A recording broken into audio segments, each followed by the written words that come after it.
wish it was temporary. Broke my heart, see my brother name on that obituary. Too many motives, fake love, it been getting scary. What up, y'all? It's your boy Ant, and we back with another one. Today's video is going to be on what is a double broker, how to avoid them, when to deal with double brokers, when to not deal with double brokers. Just information on double brokers. Mainly people that want to be watching this are people that book loads, dispatches, etc. All right, y'all, we're going to get right to it.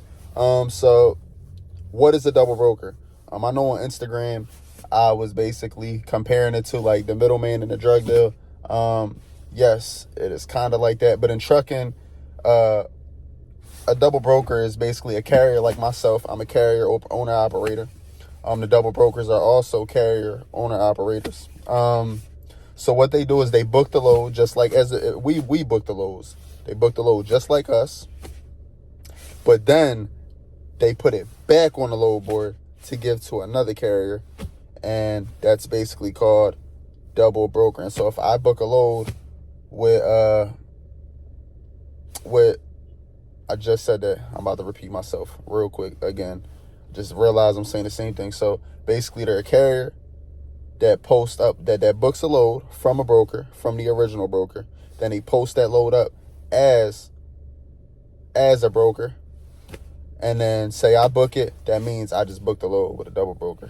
My fault, y'all. So here's a couple ways to spot a double broker. You can spot a double broker by most of the time double brokers, they don't factor. So when you're on the load board and you see factoring and it don't have a check next to it, most of the time they're a double broker. Sometimes it's just a new broker, but most of the time it's a double brokers, they don't factor. Also, and here's the reason why double brokers don't factor, because they're a carrier, right? So they get paid from their factoring company next day. How are they going to pay you next day if they still haven't got paid? They got to wait till tomorrow to get paid. Then they got to pay you. So most of the time, double brokers don't factor. They just quick pay. So how to find double brokers? Like I said, most of the time, double brokers, they don't factor. Most of the time, double brokers don't have a credit score. And sometimes it is some decent double brokers out there that got above that, 85, 90 credit score. Anything under 85, I don't really mess with. But some double brokers do got decent credit scores. Another way to spot double brokers, is when you go to pick up the load on the BOL. On the BOL, it'll be like a part where they got you. They made their own BOL. They'll put your name as the carrier, and then under like the co-signee part, they'll have the actual original broker. So here's how to take a double broker off the load and get the full money for it. Now, I'm not advising y'all to do this. I'm gonna give y'all my take on it in a minute. I'm just about to tell y'all how to do it. So when you see on the BOL, you see the double broker. You see the original broker under the co-signee part. You'll see the original broker on the bill of lading. Basically, what you do is you call them. Their number probably won't be on there because the double broker don't want you contacting them. So what you do is you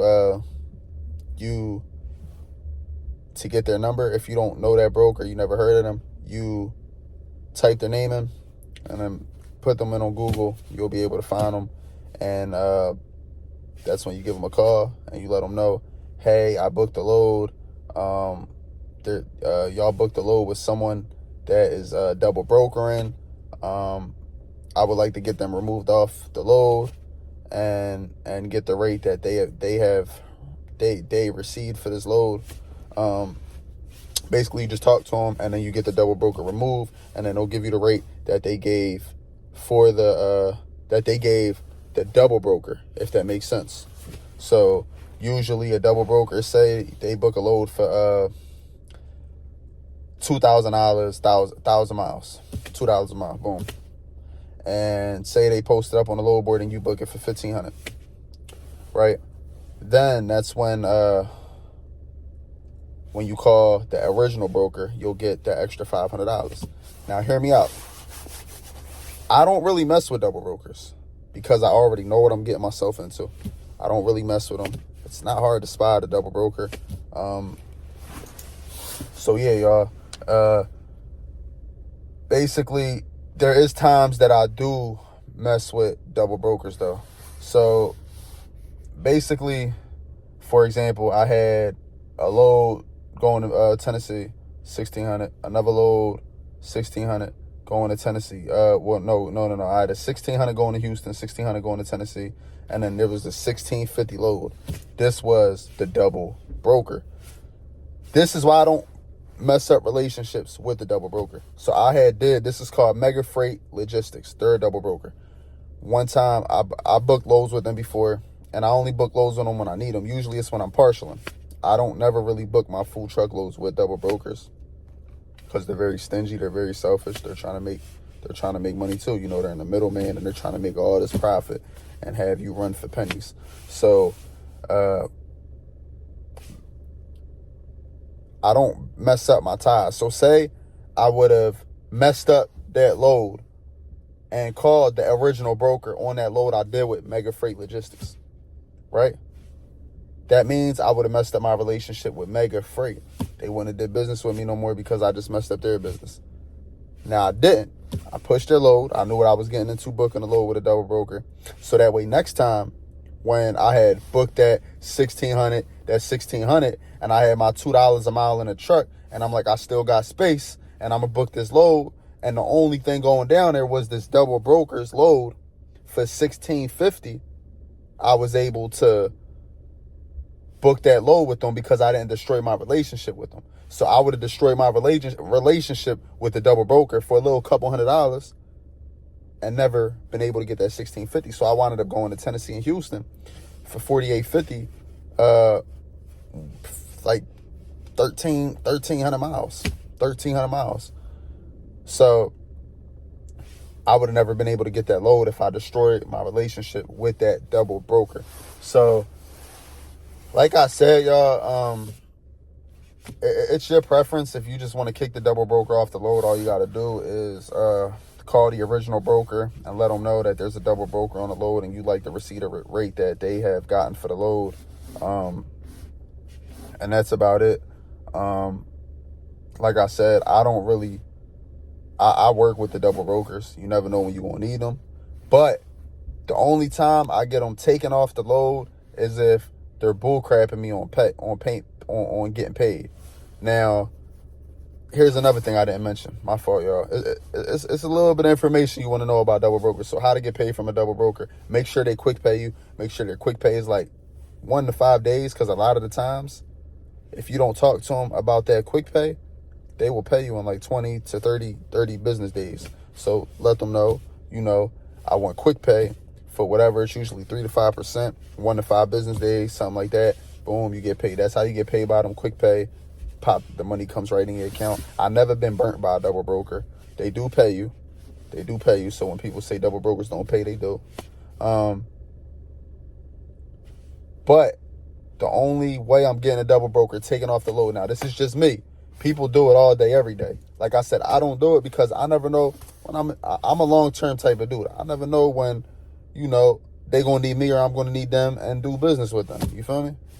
And then double brokers call me all the time to take their loads. You never know. One day I'm going to be, say I'm in New York and they call me, I got a New York load and I got this amount of feet. And I'm like, damn, that's perfect. Because I keep my relationships with them. I keep my relationship strong with them. Unless they do me wrong. Now, if they take over a week to pay me, or when it's time to get paid, they treat me like trash, or, they're like disrespecting me, stuff like that. I'm like, I don't even want a relationship with you at that point. Like, kick rocks, dude. Like, I'm not one of them. Go do that to the next person. You ain't going to disrespect me over no money. Now, watch this. Now I'm going to call the original broker, since you're double brokering, because you're too lazy to push the load, so you're trying to scam the carriers. Now watch this. Now I'm going to call the broker, the original broker, and watch this. Now you ain't going to get nothing. And I don't care about a relationship with y'all moving forward because you're disrespecting me. So like I said, which I never actually had to really go through that.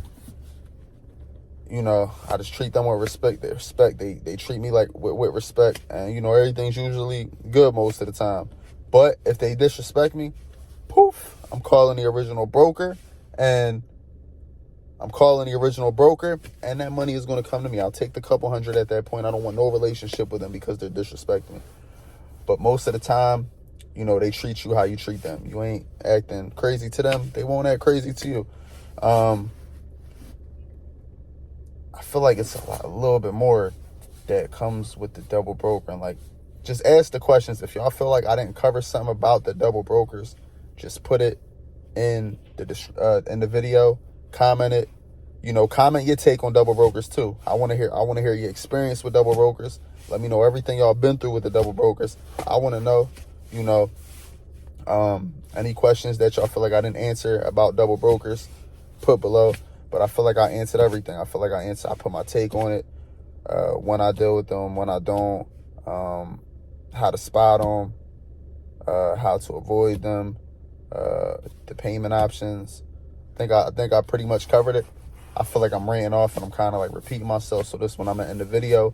But yeah, y'all, I'm a man of my word. I said I was gonna get this video to y'all, and here it goes. You know. Yeah, y'all, show love. You got any questions, hit me up on Instagram, BoxTruckInt, email boxtruckint@gmail.com. Yeah, y'all, that's pretty much it. All right, y'all, I'm out of here. God bless. Take care. All right, y'all, so I was able to find an example. On the Raycon, you won't see the other broker's information on there because, remember, they're trying to keep it a secret. They don't want you to know that they're double brokering. So this is the bill of lading right here. If you see on the top left, that's VSS Logistics. That's who I booked the load from. They originally booked the load with PFS, which is under the co-signing, which I circled. So what you would do to get them removed is call PFS and tell them that you booked the load with a double broker. They posted up the load as if it was theirs and you'd like to get them removed. But like I said, a lot of the time, I don't even do that. I'm all about the long-term relationship. I already know what I'm getting into when booking loads with a double broker. But yeah, y'all, you don't even see my carrier. You don't even see my business nowhere on this paper. Why? Because the load was supposed to be for VSS and they were supposed to haul it, but instead they posted it up and double brokered the load, if that makes sense. But yeah, y'all, I'm out of here. Peace. God bless y'all.